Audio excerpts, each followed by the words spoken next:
My daughter-in-law laughed and said, "That's just my husband's baggage in a sweater." Miriam Cole, 74, heard every word and didn't spill a drop of her coffee. By Monday, Chelsea's name would be erased from the deed she tried to steal. The forged signature? Already with a lawyer? The house? Quietly listed. And the son who used to call Miriam his anchor? Finally seeing who was dragging him down. She'd been dismissed as old baggage. Now she was the one unpacking and walking out with the title. Before we begin, may I ask, where in this big, beautiful world are you listening from? It's always a quiet honor to know who's sharing this space. Drop it in the comments, and don't forget to subscribe. Miriam stood by the kitchen archway, her hand frozen mid-reach toward the coffee pot. She hadn't meant to eavesdrop. She was only refilling the sugar bowl. But when Chelsea's voice cut through the hum of chatter, polished and cool like glass snapping under pressure, her body went still. "That's just my husband's baggage in a sweater." A pause. Then the shrill, synchronized laughter of three women, Chelsea's Pilates crew probably. The sound curled around Miriam's ribcage like barbed wire. She didn't step forward, didn't flinch, just let the words settle in the space where her name should have been. Miriam Cole, 74 years old, retired public school principal, 3 decades of service, widow of 39 years to Franklin Cole, who once called her the steel beam in a house full of walls. Now? She was a joke in a cardigan. The sugar bowl overflowed. Miriam blinked, realizing her hand had been shaking, crystals scattered across the counter like shattered pearls. She wiped them up in silence. The party thinned out by 8, all soft farewells and click-clack heels echoing down the walkway. Miriam moved quietly, clearing dishes from the coffee table while Chelsea scrolled on her phone. "You don't have to clean up," Chelsea said without looking up. "I'll take care of it later." Miriam offered a nod and kept loading the dishwasher. She didn't trust herself to speak. Upstairs, the laundry buzzed, and she welcomed the excuse to retreat.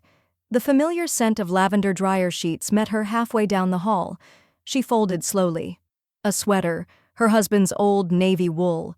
It still held his scent, Old Spice, cedar, and something solemn, something gone. Her fingers stilled over the collar. In the hallway mirror, she caught her own reflection. The sweater swallowed her frame, but she liked the weight. It reminded her she was still here, still standing. She pulled open her nightstand drawer, took out a spiral notebook, and uncapped a black gel pen. The title had been scribbled years ago, after Franklin passed, Exit Plan A. She flipped to a clean page and began writing again. Methodical, bullet points, dates, contacts. Nothing emotional, nothing dramatic, just control. Sunday morning brought sunlight and silence. Jacob had flown out to Sacramento on business, one of those week-long stints that left Miriam alone with Chelsea in a house that no longer felt like hers. Chelsea walked into the kitchen mid-muffin bite, tapping at her phone. She wore those sculpted leggings and an expression that skimmed right past Miriam like she was furniture. "Morning," Miriam said, offering a small smile. Chelsea poured herself cold brew without replying. Miriam returned to folding dish towels at the counter, focused on the pattern of blue checks. It was easier not to look at her. Her phone buzzed. A text from Chelsea. "You're using the wrong detergent." Again. Miriam stared at the screen, her thumb hovering over the glass. The audacity, no, the precision, of the word again made something in her blood tick louder. She didn't reply. Instead, she moved to the pantry and removed the bottle of detergent, the same kind she'd used for years, the same kind that had cleaned Jacob's Little League jerseys and Franklin's Sunday shirts. Miriam placed it gently on the counter, then slowly, she peeled off the sweater she was wearing, folded it with care, set it beside the bottle. 2 artifacts Chelsea would never understand. That night, after dinner plates had been scraped and rinsed, Miriam stood by the upstairs window. The porch light bathed the driveway in amber, and the hedges shivered under the breeze. She clutched her notebook again. There was movement behind her. Chelsea, passing in the hallway, wine glass in hand. "You know," Chelsea said lightly, pausing, "some people might think it's rude to snoop on private conversations." Miriam turned. met her eyes. Not a word, just the smallest curve of a smile, polite, unreadable, as she closed the notebook and clicked off the lamp. Miriam had grown used to quiet, the kind that wraps around grief like a quilt, but lately the silence in the Cole household had changed its shape. It had edges now. It sliced. The dishwasher hummed, low and steady, as she set down the last plate. Chelsea scrolled through her phone at the kitchen island, perfectly still except for her thumb, flicking upward in a practiced rhythm. Jacob had FaceTimed from his hotel in Sacramento that afternoon. Chelsea answered. She always did now, and when Miriam leaned slightly toward the screen, hoping to catch his eye, Chelsea angled the phone just enough to crop her out. "Flight's early Friday," Jacob had said, his voice tinny through the speaker. "Love you." "To the moon," Chelsea replied. He didn't say it back. Not to her. Not anymore. Miriam wandered into the den and sank into her husband's old leather recliner. It still smelled faintly of tobacco and pine oil. Her attempt to clean the armrests had never quite scrubbed out the decades of him. She stared at the muted TV, watching a news anchor's lips move with no sound, a familiar reflection. They used to talk. Jacob and her. After Franklin died, it was the two of them navigating the mess of grief, her cooking meals in silence while he helped sell the old Chevy, sitting on the porch just to breathe. He'd cried once into her shoulder, called her his anchor. But now he lived 3 steps behind Chelsea's curated life. Calendars color-coded, finances digitized, passwords changed. And recently the home office, once Franklin's sacred corner of order, had a key lock on it. A key Miriam didn't have. She noticed it by accident. A forgotten post-it stuck to the printer tray. Wire confirmation, sent June 12th. Her brows knit together. She tapped the printer's screen. Someone had left the last document queued. It was a bank statement. Chelsea's name bold at the top. A transfer. $40,000. Not from Jacob's account either. From a shared joint account Miriam didn't recognize. A secondary routing number. The recipient? Some LLC in Phoenix. Unfamiliar. The memo line simply read, "Retainer." Miriam stared at it for a long time, her breath shallow. The edges of the paper blurred as she blinked, not from tears but from something older. A growing unease. She printed it without thinking, tucked it behind a stack of unused birthday cards in the drawer beneath the printer. Her hands trembled, just slightly, as she slid the drawer shut. Later that night, Chelsea breezed in from a wine tasting. Lips glossed, heels tapping a rhythm across the wood floors. "Did the mail come?" she asked, already halfway up the stairs. "No," Miriam said, folding a towel slowly over the back of a chair. "Nothing but circulars." Chelsea didn't stop walking. "We're expecting something from Tidal West. It's important." Miriam's neck stiffened. She waited until Chelsea had shut the bedroom door, then padded down the hallway to the built-in cabinet where real estate paperwork was usually kept. Her name had always been on the deed, ever since Franklin made sure of it, even after refinancing.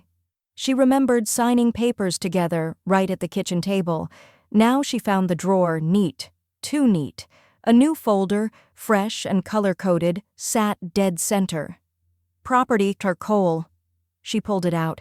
Her hands worked quickly, flipping pages, scanning headers. Deed, transfer forms, notarized. And there, where there should have been 2 signatures, she saw only one. Jacob's, and a second scribble meant to be hers. But the curve of the M, office. The ink too fresh. She hadn't held a fountain pen in months. She never signed that. Miriam's knees buckled slightly as she sank into the hallway bench. The air around her felt thinner, the silence ringing loud in her ears. A forged signature, a quiet removal, a woman erased. She stood in the hallway for a long time, the folder still open on her lap. Then she took out her phone. Not to call Jacob. Not yet. Her fingers typed in a different name. Ellen Dorsey, her husband's old lawyer, the woman who'd told Miriam years ago, "If anything ever feels wrong, anything at all, you call me first." The manila envelope sat heavy in Miriam's lap as she gripped the steering wheel with her left hand. Her right hand trembled slightly, not from fear, but from something sharper. A kind of steady rage that had started boiling in her bones the moment she saw her forged signature. Rain tapped a nervous rhythm against the windshield. Boise in late spring always smelled like wet bark and thawed earth, the kind of scent that reminded her of starting over. But this wasn't renewal. This was war. She parked outside a small red brick building tucked between a chiropractor's office and a dog groomer's. The sign still read, E. Dorsey, Attorney at Law, Family, Estate, Property. Same swinging wood plaque Franklin helped Ellen hang 23 years ago. Miriam stepped out of the car, smoothed the front of her cardigan, and walked in without knocking. Ellen looked up from behind a stack of thick binders, glasses halfway down her nose. Her eyes sharpened instantly. "Miriam Cole," she said, standing. "If you're here, something's wrong." Miriam handed her the envelope. "I need you to read what is inside." Every page, Ellen slid her glasses up, opened the flap, and began scanning. The room fell quiet but charged, like the air before a lightning strike. Outside, thunder groaned low. "She filed this through Title West?" Ellen muttered, flipping faster now. "That's bold, even for her." "She forged my signature, Ellen," Miriam said softly. "I never signed anything." Ellen set the pages down. Her mouth had tightened into a line. "You have two options," she said. "Fight quietly or win loudly." They moved to a back room where a wide oak desk held a computer that still made clicking sounds as it processed. Ellen typed with force, cross-checking county records, archived filings, and the trust Franklin had created in 1998. "This clause," she muttered, stabbing the screen. "It's still active. Franklin didn't remove it when you refinanced in 2006, and no one legally invalidated it." Miriam leaned in. "What does it mean?" "It means," Ellen said, turning, "you still legally own 60% of that house." Miriam blinked. "Even with the recent transfer?" "Especially with the recent transfer, because it wasn't valid," Ellen replied. "Chelsea forged your name, which makes everything after that legally shaky at best, and prosecutable at worst." A strange, fierce calm began to rise in Miriam's chest, the kind that follows the confirmation of something you already suspected, like a locked door swinging open. Ellen turned back to the screen and pulled up one last document. She thought she'd buried this with paperwork, but Franklin planned better than she counted on. A half-smile tugged at the corner of Ellen's lips. Miriam sat back in her chair, exhaling long and deep. "Then I want it back," she said. "My share, my name, my place." Ellen nodded. "Then let's reclaim what's already yours." She clicked her pen, scribbled a short list, then reached for her Rolodex. "First things first, we'll need a property reappraisal and a full legal notice of intent." She looked up, holding Miriam's gaze. "And we'll need a realtor, immediately." It waited in the back of Miriam's car, wrapped in a painter's tarp and wedged between boxes of photo albums and a folded ironing board. Still, just knowing it was there made her spine straighten as she pulled into the driveway. Her fingers grazed the edge of the steering wheel. She wasn't just coming home anymore. She was reclaiming a battlefield.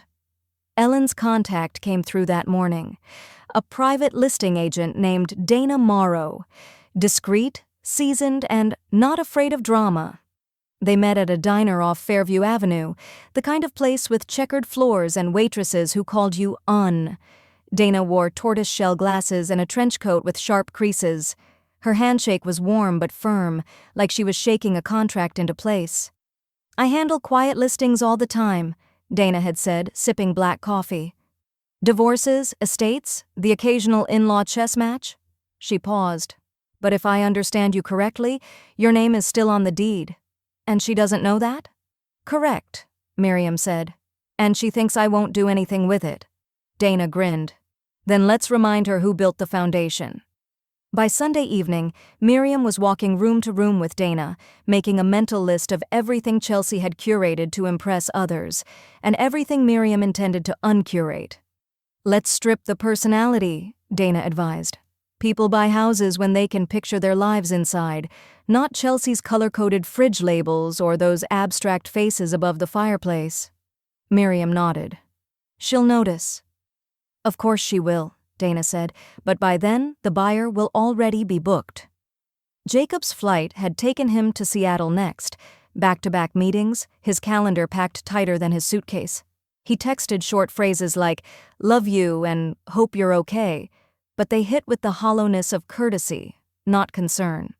Miriam didn't push. She had a timeline now. By Tuesday, the master bedroom had been neutralized. No more silk pillows or eucalyptus sprays.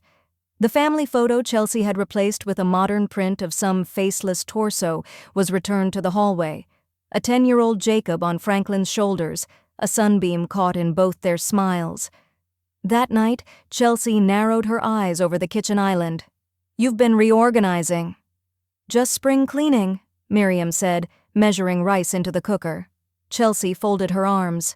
"Then why was there a strange car in the driveway yesterday morning?" Miriam turned slowly, letting the ladle rest against the counter. "Probably the plumber." "I didn't hear about any plumbing issues." Miriam smiled politely. And yet, here we are. On Thursday, Chelsea came home early and stood frozen in the foyer. The rug was gone, so was the curved entry table with her brass-sculpted candle holders.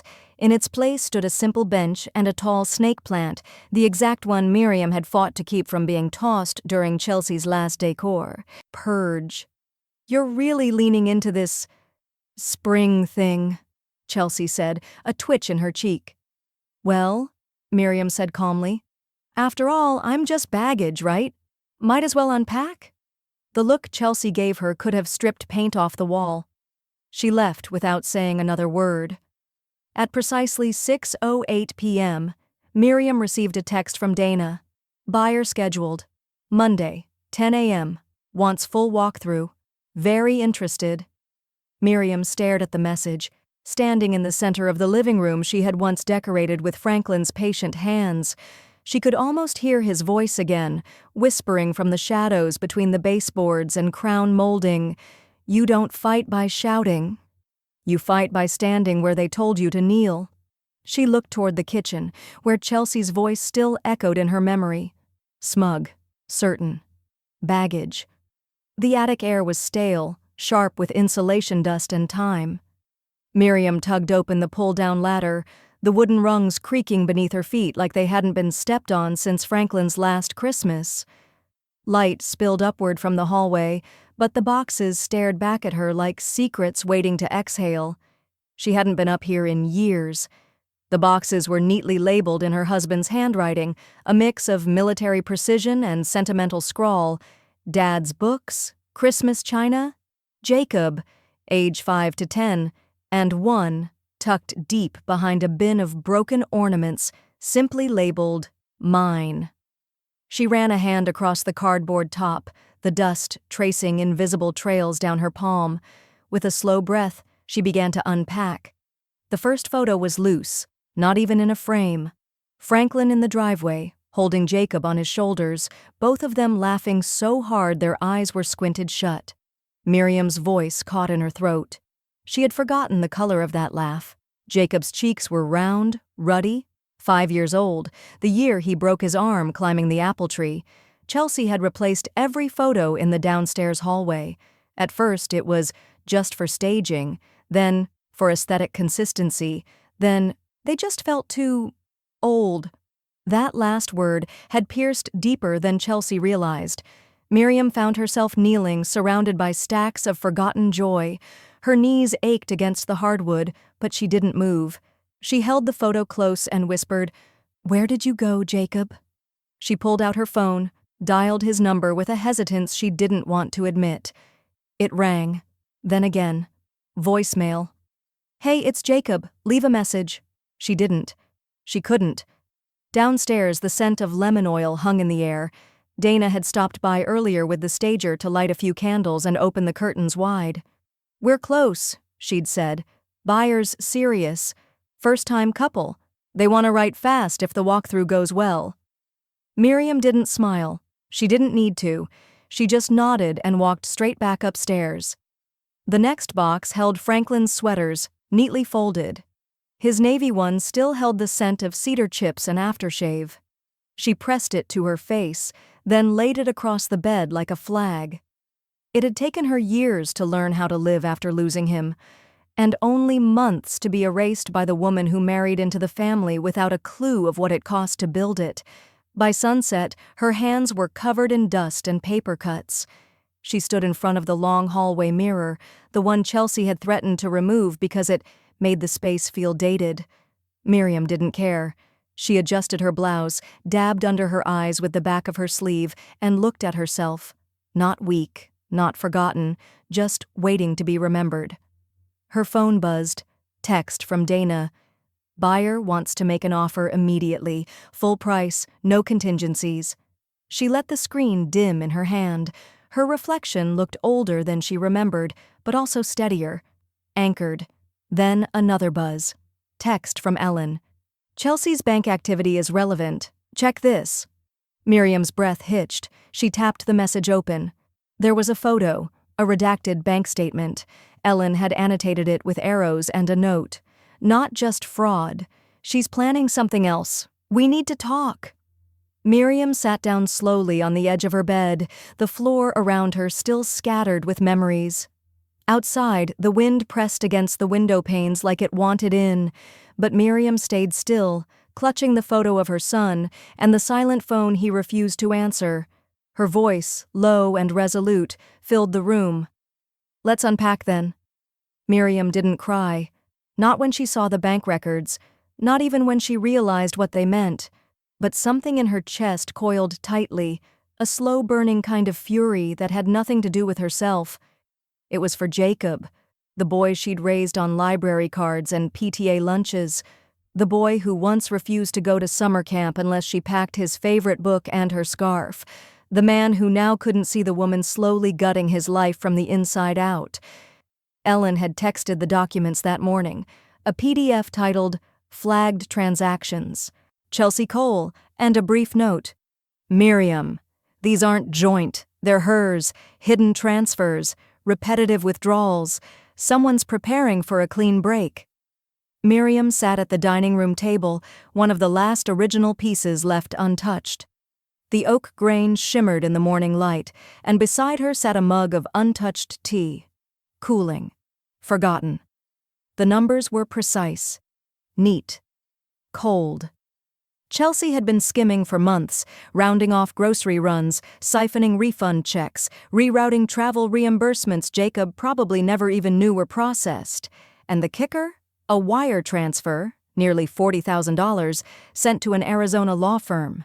The memo line read simply, "Family planning consultation." Ellen's voice from the night before echoed in her mind. "You don't move this much money unless you're building a parachute, or a trap." She printed the files, slowly, deliberately, not out of panic, out of proof. Every paper stacked with a paperclip, the weight of evidence. Then she walked upstairs and pulled a small padded envelope from the back of her closet, one of the old ones she used to send care packages to Jacob when he was in graduate school. Across the front, she wrote in looping black ink, "To be opened by Jacob, if I'm gone." Inside, she placed the bank records, a photo of the forged deed, a thumb drive with scanned documents, and the picture of 5-year-old Jacob grinning on Franklin's shoulders.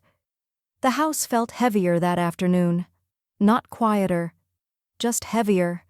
The kind of tension that made the drywall feel thinner and the air more suspicious. She could hear Chelsea downstairs, pacing, her voice rising faintly over speakerphone. Miriam didn't move to listen. Instead, she slipped the envelope into a space behind the bookshelf in the upstairs guest room, a hollow gap Franklin had once used to hide emergency cash. It was perfect. Out of sight, yet exactly where Jacob would think to look, if he ever had to. She came back downstairs just as the doorbell rang. A man in a crisp blue blazer stood on the front step, clipboard in hand. Realtor liaison for Dana Morrow, just here for final measurements before the buyer walk through Monday. Chelsea appeared from the hallway, barefoot and scowling. "Excuse me?" she said sharply. Miriam stepped in quickly. "Just a contractor I scheduled, something minor in the crawl space." She didn't blink. The man nodded along, catching the cue. "Won't take more than 20 minutes. Chelsea narrowed her eyes. "Funny how there've been a lot of strange cars here lately." Miriam offered a soft smile. "Boise's gotten busier. Maybe they're just lost." But Chelsea didn't move. She stepped closer. "Why are there strange cars in the driveway?" she asked again, voice low, pressing. Miriam tilted her head slightly. "Well, it's a driveway. It's meant for visitors." "You think you're clever?" "No," Miriam said, "but I know what clever isn't." Chelsea stared at her for one long, dangerous beat, then turned and disappeared into the kitchen, her wineglass already in hand before the cupboard clicked shut. Miriam didn't flinch. She turned back to the man on the porch and opened the door wider.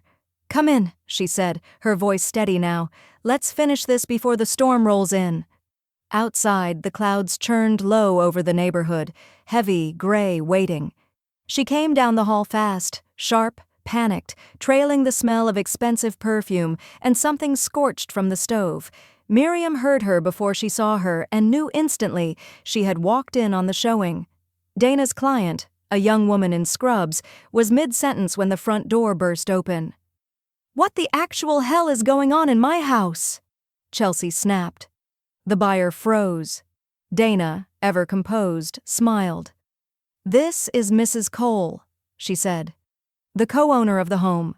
We're just finishing up." Chelsea's face blanched, but her voice rose. "Co-owner?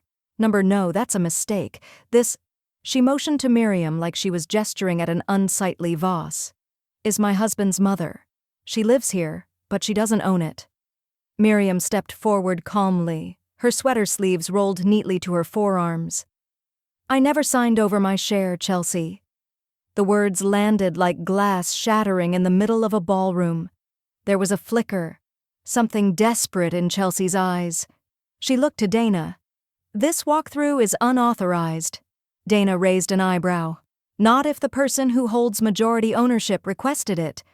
"You forged my signature," Miriam said, voice soft but deliberate. "We both know it." For a second it was like the oxygen thinned in the room. Chelsea's jaw twitched. "You can't prove that." Miriam's reply was almost kind. "I don't have to. Ellen can." The buyer, sensing fire behind the walls, gently closed her folder. "I'll come back when it's less tense," she said, eyes darting between the women. "Of course," Dana said, ushering her toward the front door. "We'll reschedule. No worries." Once the door clicked shut, silence filled the house like floodwater. Chelsea turned to Miriam, fists clenched, voice trembling now. "You won't win. He'll side with me. You're turning him against his wife." Miriam met her stare. "I'm not trying to win. I'm trying to leave with dignity. Something you clearly wouldn't recognize if it was monogrammed and boxed in silk." Chelsea's face flushed crimson. "This is insane. You're sabotaging your own family. Do you even care what this looks like?" "Do you?" Miriam asked. "Because from where I stand, it looks like you're preparing to run with everything you can carry, and blame me when it falls apart." Chelsea opened her mouth, then closed it. Somewhere upstairs, a floorboard creaked from the shift of wind. The silence afterward was unnerving. Miriam stepped closer. "You don't get to change the locks on a life you didn't build. Franklin worked for this house. I helped pay it off with teachers' wages and sacrifice. You came in with curated recipes and real estate brochures. You're bitter?" "I'm awake." Chelsea backed up a step, her breath ragged now, and turned on her heel. She disappeared into the kitchen. Cabinet doors slammed. A drawer rattled violently. Miriam didn't follow. Instead, she walked to the hallway mirror, the one Chelsea had threatened to remove, and adjusted it by half an inch, centering it again.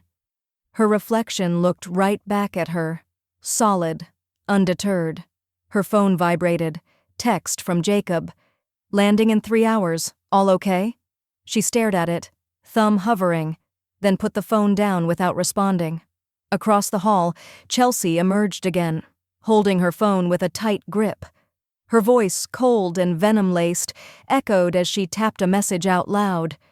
"Your mother's losing her mind." Then she hit send. Miriam stood at the kitchen counter, her fingers still hovering over her phone screen. Her pulse tapped beneath the skin of her wrist like a ticking metronome. Outside, the first birds sang cautiously, as if unsure the morning deserved to begin. She reread the message one more time. "Jacob. These aren't accusations, they're facts. I never wanted it to come to this, but you need to know what she's done. Please read everything before you speak to her. Mom."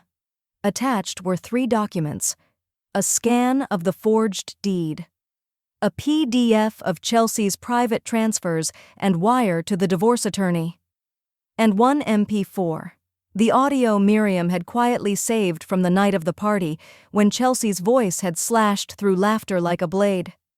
"That's just my husband's baggage in a sweater." Ellen had filed the injunction 3 hours earlier. It was temporary, just enough to freeze all pending activity on the deed and related accounts. Miriam had asked her what that meant. "It means Chelsea can't move another cent or touch the house until a judge reviews it," Ellen said. "It means we just bought you time." Now time was exactly what Jacob didn't have. His flight from Seattle was already delayed twice due to storms over Spokane. But the truth? The truth had no gate, no customs. The truth flew faster than any plane. Her phone buzzed at 7:14 a.m. "Jacob, I'm coming." No punctuation, no emojis, no sign of what version of her son would walk through the door next. By 9 a.m., the tension in the house clung like humidity. Chelsea hadn't come downstairs yet. The blinds remained drawn in the living room. The hallway smelled faintly of yesterday's wine and cinnamon-scented staging candles that now felt grotesque in their cheer. Miriam didn't eat. She couldn't. Instead, she stood in the guest room, opening the same drawer where she had hidden the envelope meant for Jacob's eyes only, just in case. It was still there, still sealed. She placed a second sticky note on top of it. "If I'm not here, trust Ellen. She knows everything." At 9:47, a car passed slowly in front of the house. Miriam stepped back from the window, watching through the lace trim. Her hands felt cold. Her sweater itched at the base of her neck. Then her phone buzzed again. Dana. "Buyer's agent on the way. Jacob just called and asked for the address. He's not heading home. He's coming straight here." Miriam closed her eyes, steadying herself with one hand against the wall. Franklin used to say there were 3 kinds of storms: the ones that break everything, the ones that clean everything, and the ones that reveal what was never nailed down in the first place. This one, she could tell, would do all 3. Downstairs, she heard movement. Chelsea. She emerged barefoot, face made up, phone in hand, looking like a magazine spread for false normalcy. She glanced at Miriam but didn't speak. Instead, she tapped out another message, her fingers fast, frantic. Miriam's phone vibrated on the counter a few seconds later. "Chelsea. If he shows up angry, it's on you. You've poisoned everything." Miriam didn't reply. The hum of tires on asphalt made both women pause. A dark gray SUV pulled into the drive. Chelsea took a step back. "He's early." Miriam nodded once. "Number he's ready." He moved through the front door without knocking, not a word to the agent waiting at the threshold. His face was tight, his jaw locked, and in his right hand he clutched his phone like it was burning a hole through his skin. Chelsea froze mid-sentence, halfway through a forced laugh aimed at the young couple touring the living room. Miriam looked up from where she stood near the mantel, her hands resting gently on the frame of a family photo Dana had insisted they include back. Jacob as a child, before everything went sideways. "Did you really call her baggage?" Jacob's voice didn't rise, but it struck like thunder. His eyes were fixed on Chelsea, unmoving. "Is that what we are now?"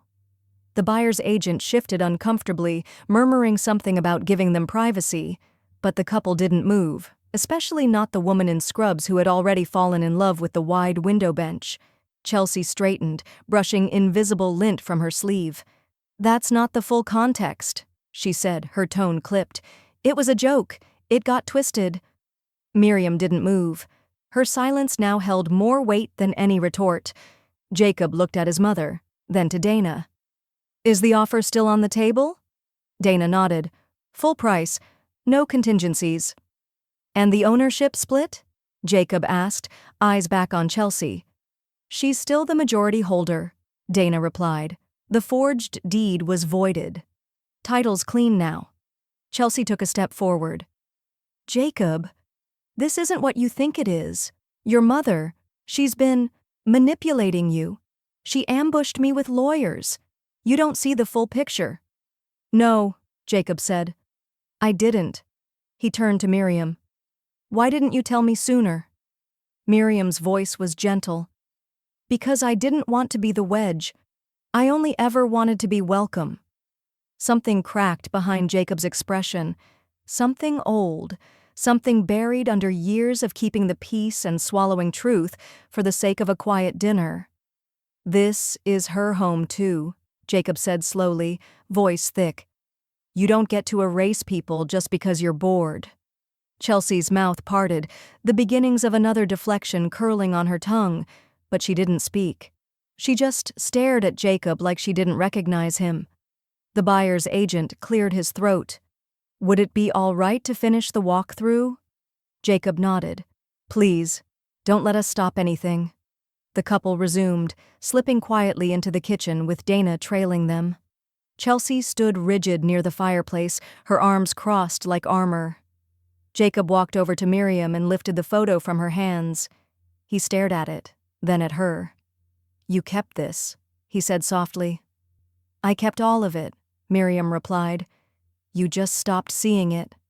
He blinked, and Miriam watched his shoulders deflate. "I'm sorry," he whispered. "For how long I didn't ask the right questions." Miriam reached out, brushing his arm. "You're asking now?" A low murmur filtered in from the kitchen, the buyer chatting excitedly about remodel potential. Dana returned with a soft smile and gave a single, deliberate nod. "They want it," she said. "They're ready to sign today." Chelsea exhaled a bitter breath, then turned to Jacob, her voice sharper now. "If this sells, I'm not staying here another night." "You won't have to," Jacob said without looking at her.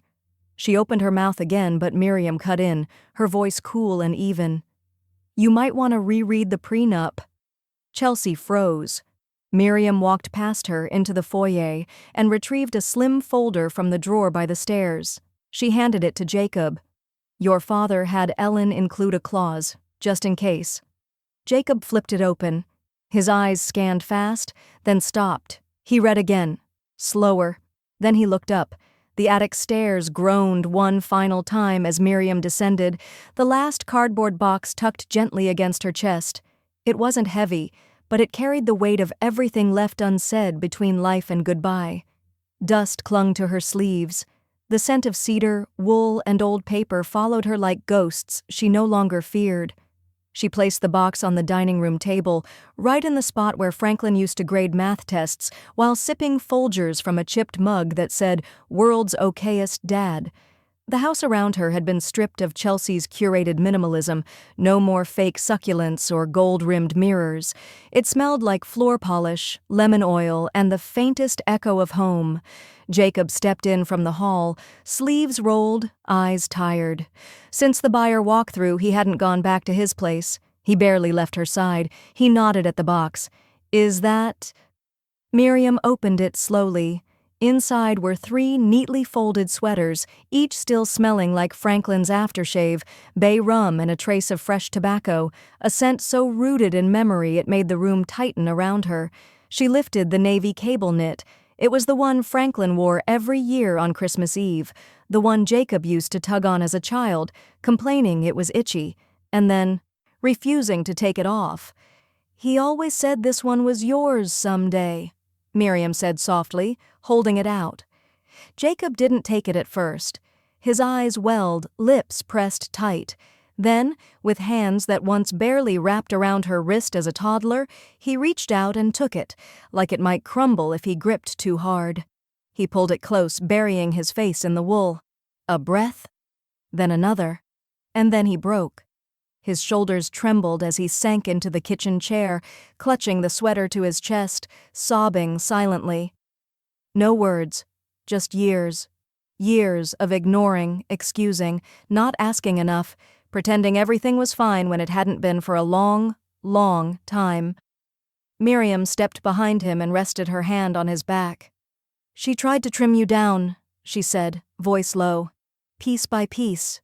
Your time, your family, even your mother. But don't let someone who doesn't know your roots rip up your branches."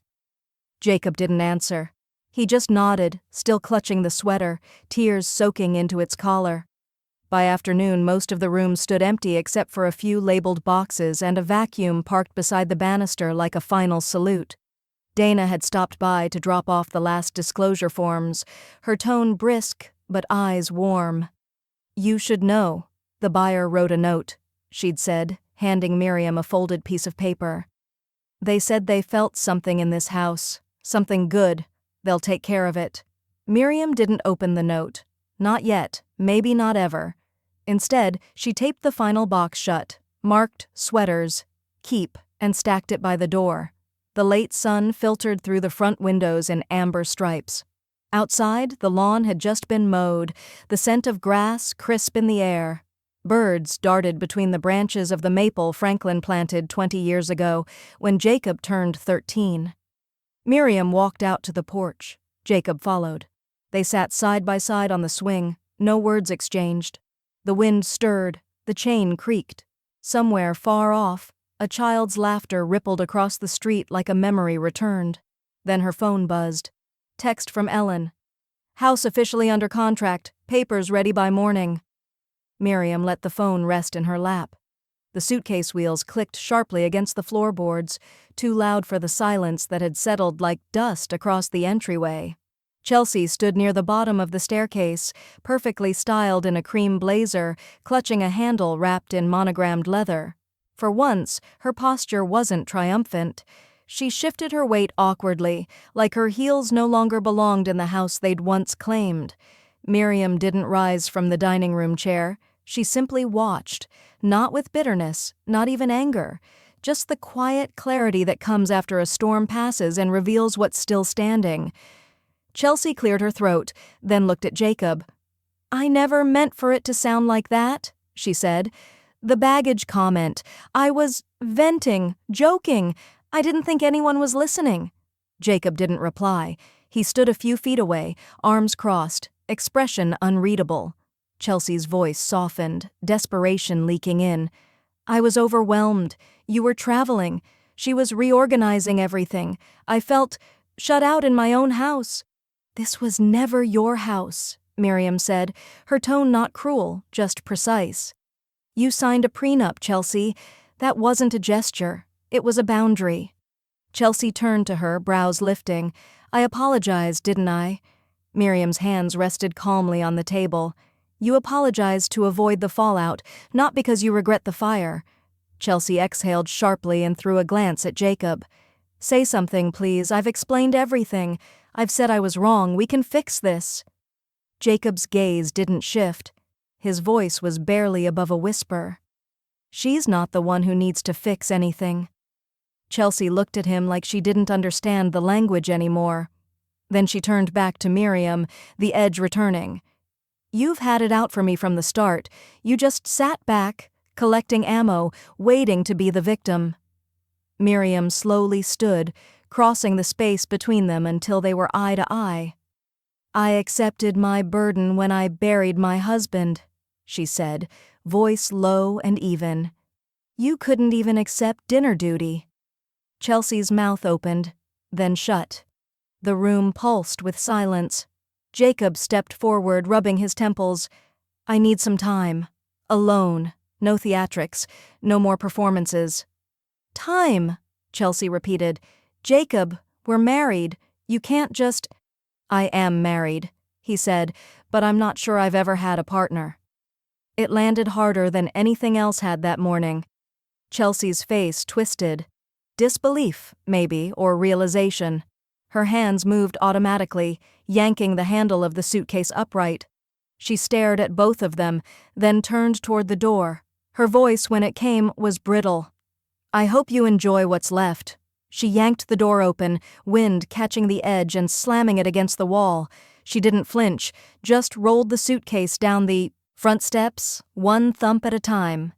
Jacob didn't follow. Neither did Miriam. The door hung open for a moment, letting in a breeze that smelled faintly of wet leaves and lilacs from the neighbor's yard. Then the wind shifted, and the door began to creak back shut on its own. Miriam moved to close it. Her hand rested lightly on the frame. She didn't slam it. She didn't even press hard.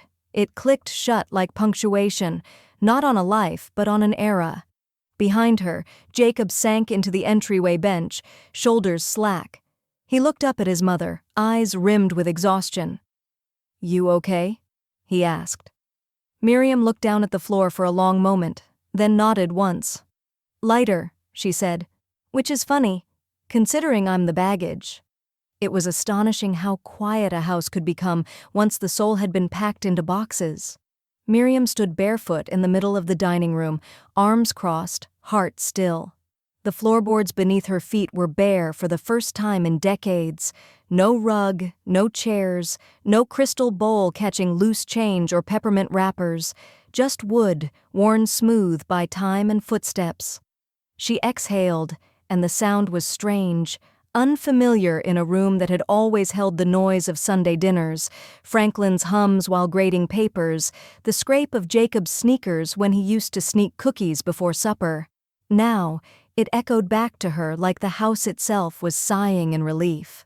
The buyers had sent a gift basket earlier that morning, granola, wine, a small handwritten note signed, "To the woman who built the warmth we felt the second we walked in." Miriam had smiled. A real one. Soft and quiet and stitched from something honest. She made one last pass through the rooms. Kitchen first. The counters were spotless, wiped free of fingerprints and years of stories. Chelsea's designer mugs, minimalist, angular, aggressively modern, sat untouched in the back corner of the cabinet. She didn't pack them. Instead, she reached for the chipped mug with Boise Bulldogs 1992 faded on the front. Franklin's. He used to dunk his toast in his coffee just to annoy her. She smiled and slipped it into her purse. In the living room, only the curtain rods remained. The mantel was cleared except for one lone nail above the fireplace. Miriam walked to the hallway. The photo frames were empty, except for one. Near the back, where the wallpaper had yellowed slightly from the sun, hung a photograph of her and Franklin sitting on the porch. Summer light spilled across their knees. He was mid-laugh, head thrown back. Her hand rested on his thigh. She unhooked the frame gently. Dust settled into the air, caught in a beam of light like glitter. This one came with her. Upstairs, the beds were stripped, closets cleared. The envelope for Jacob remained behind the bookshelf just in case. She'd already told him where to find it if needed. In the guest room closet, a single sweater hung, Jacob's now, the navy cable knit. He had chosen not to take it yet. Miriam understood. Some things couldn't be rushed. The front door creaked as she pulled it open. Outside, Dana's car idled near the curb. The new buyers, a young couple in their late 20s, stood in the driveway, beaming. The man waved awkwardly. The woman, tall and freckled, wore a lanyard around her neck with a plastic badge. Public school teacher, Westlake Middle. Miriam stepped out, holding the photo under one arm and the mug in the other. As she approached, the woman extended her hand. "I'm Vanessa," she said, grinning. "I teach 8th grade English. My husband's an EMT. We're not exactly HGTV types, but this place—" She looked toward the house, eyes a little glassy. It felt like it loved someone here. Miriam nodded, blinking faster than she liked. It did. They chatted briefly. Jacob joined them a minute later, locking the house behind him. He handed the keys to Dana, who passed them to the new owners. Miriam turned to look at the house one last time. "It looks different," Jacob said quietly. "It should," Miriam replied. "It's not ours anymore." He glanced at her sideways, uncertain. "Where will you go?" Miriam smiled, a small secret in her eyes now, the kind that hadn't existed in years. "I already went," she said. He frowned, confused. She reached into her purse and pulled out a folded flyer. A house, small, brick, modest porch, 2 bedrooms, walking distance from Westlake Middle, and just beneath it, in bold type, Cole Legacy Scholarship, in honor of Franklin D. Cole, now accepting applications. It was never just a house, Miriam said, as she pressed the spade into the soft earth. It was how I survived the silence. Jacob knelt beside her in jeans still dusty from hauling bags of mulch from his truck. He looked up, eyes shaded beneath his ball cap. What silence? She patted the ground around the sapling with her gloved hands, dirt pressing beneath her nails. The kind that came after your father died, after the casseroles stopped, after the doorbell went. Quiet, and your voice stopped bouncing off the walls. Jacob swallowed. He didn't respond. The breeze shifted, catching the fresh scent of tilled soil and wild thyme from the planter box Miriam had installed last week. A mockingbird called from somewhere nearby, its tune light almost mischievous. Her new yard was smaller, a patch of grass, a modest shed, 1 strip of cedar fencing waiting to be stained. But it felt spacious in the right ways. No locked offices, no curated spaces, just light, air, and freedom. Inside, the house smelled faintly of new paint and lemon balm. The windows were bare for now, open to let the breeze move through. Her mugs, mismatched, familiar, lined the cabinet. The photo of her and Franklin sat by the kitchen sink, propped against a vase of fresh-cut marigolds. She had already met the mail carrier, the retired librarian across the street, and the teen who offered to mow lawns for $10 a week. They didn't ask about her past, just offered warm hellos, space, and silence of a better kind. Dad would have liked this, Jacob said, tapping the roots into place. Simple, honest. Miriam smiled. He would have grilled tomorrow, claimed the tree planting was his idea. Jacob chuckled softly, then paused. I moved out, he said, not looking at her. Signed a temporary lease near the station, close enough for pickups. Miriam looked at him, waiting. I don't know if it's final yet, he added, but I know it's right. For now. She didn't offer advice, didn't try to mend it.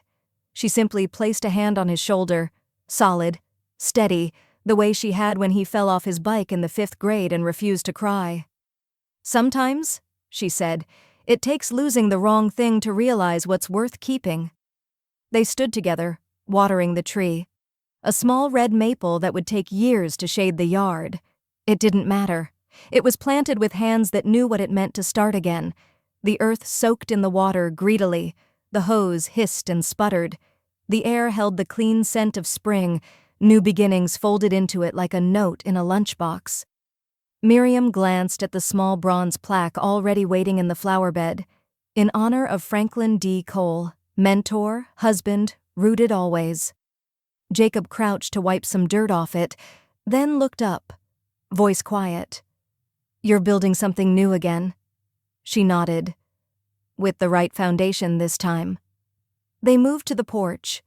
2 rocking chairs Miriam had bought secondhand, repainted herself. A tin of iced tea sat between them, sweating slightly in the sun. They rocked in silence. After a while, Jacob cleared his throat. I didn't bring the kids today, he said slowly, because I wasn't sure. You didn't know if I wanted to start over or be left alone, Miriam said, finishing the thought. He nodded. She looked out at the yard, the bird bath, the fledgling tree. I want to grow things again, she said. That includes them. Jacob's lips curved, then softly. Can I bring the kids by next weekend? I found this in my suitcase, Jacob said, stepping through the screen door, sunlight flaring across his shoulder. He held the navy sweater up like a peace offering, the wool still folded with care. Miriam looked at it, then at him, her hands mid-rinse over the sink. The water ran quietly. A dish towel waited beside her elbow. Jacob smiled. Figured it made its way there for a reason. She dried her hands, reached for it, then paused. Do you want to keep it? I think, he said, glancing back at the 2 kids hovering behind him. It belongs here.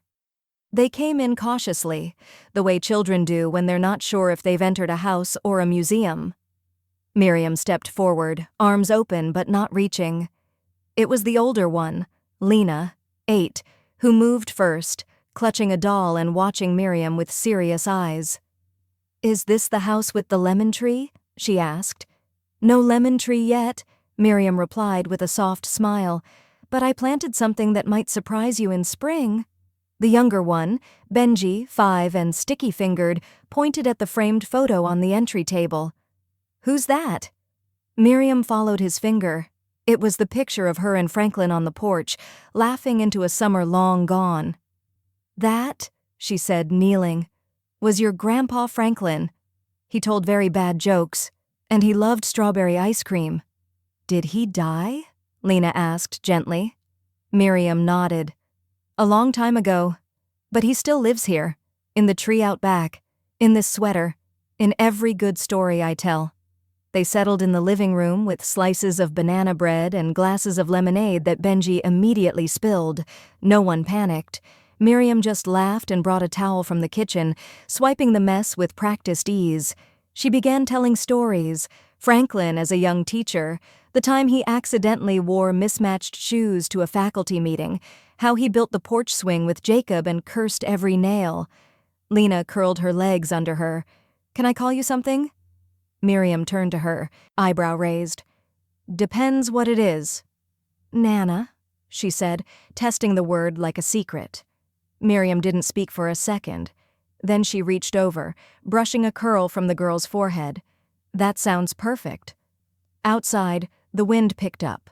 The tree in the backyard swayed, its young limbs trembling under a generous sun. Miriam stood and walked to her bedroom. She pulled the sweater from the hallway chair, slipping it over her head. It no longer hung like armor. It settled around her shoulders like it had waited all this time to belong to her again. She caught her reflection in the glass of the back door. There was softness there, but something unshakable too. When she returned to the living room, Jacob looked up. "You kept it," he said. "I always do," Miriam replied, "even when people don't notice." Later, the kids drew pictures at the kitchen table while Jacob stepped outside to take a call. Miriam sipped tea and traced Lena's crayon lines, stick figures holding hands under a big red tree. The doorbell rang. A padded envelope rested on the mat. No stamps, hand-delivered. Her name written in tidy, slanted cursive. Miriam Cole. The return address field was blank. She turned it over. A breath caught in her chest. Chelsea. Next day, Miriam sat at the kitchen table, the padded envelope unopened in front of her. The light through the window had shifted to that golden hour glow, warm and forgiving, casting long streaks across the tile floor. She stared at her name, written in Chelsea's unmistakably precise cursive, and waited for a flicker of resentment to rise. It didn't. Instead, there was only a calm curiosity. Not forgiveness, but the kind of stillness that comes when the war is over and you know which wounds will scar and which will fade. She opened it slowly, careful not to tear the flap. Inside was a single folded letter on thick, cream stationery. The scent of something faint, lavender or lilac, clung to the paper like a last-ditch effort at softness. Miriam began to read. "Miriam, I don't expect this to change anything. I'm not even sure why I'm writing, but the truth is, I didn't understand the cost of losing you until I had to pack alone. I boxed up the kitchen and realized I didn't know where half the spices came from. I found Franklin's tie clips in the drawer I'd once cleared for scented candles. I stepped into your empty laundry room and realized it had never been just chores. It was ritual, stability, home. I see now that I mistook your stillness for judgment, and I mistook your presence for a burden, when it was really the spine that held us all up. I'm not asking for reconciliation, but I am saying thank you for reminding me that silence can be a choice, but so is reclaiming your voice." Chelsea Miriam let the letter fall flat against the table, her fingers resting on the edge. She didn't cry, didn't scoff. She simply sat with the weight of it. There had been cruelty. Yes, manipulation, erosion by 1,000 paper cuts. But there had also been fear beneath it, the kind of desperate fear only people who feel powerless tend to weaponize. And now, the power had returned where it belonged.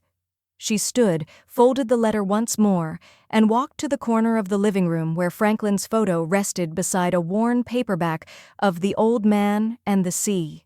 She lit a small candle, beeswax, no scent, and placed it beside the frame. Then she opened the drawer beneath and slipped the deed to her new home inside, sealing it not with a key, but with peace. A knock startled her. She opened the front door to find her neighbor, Ellen Montgomery, standing there with a tote bag and a book tucked under one arm. She wore blue-rimmed readers and smelled faintly of cinnamon. "Hope I'm not interrupting," she said. "We're short a seat at book club. Someone suggested we ask the new woman on Oak Street who apparently makes excellent banana bread." Miriam blinked, surprised. "You want me to come?" "We're reading The Secret Life of Bees. Seems fitting." Miriam looked back at her quiet house, the sunlight spilling across the floor, the candles still glowing in the corner. Then she stepped forward, sweater sleeves rolled just above her wrists, and smiled. "I'll grab my keys." That night she returned home to find the kids' drawings still on the fridge, the house warm with the scent of her own skin in the walls. She walked into her bedroom, took off her shoes, and opened the last box she hadn't yet touched, the one labeled simply, "Stay." Inside were things she hadn't needed before: bookmarks, framed photos of her parents, a tiny patchwork pillow Jacob had made in 3rd grade. Nothing essential, everything meaningful. She began placing them gently on shelves, on windowsills, into corners that had waited too long to feel like hers.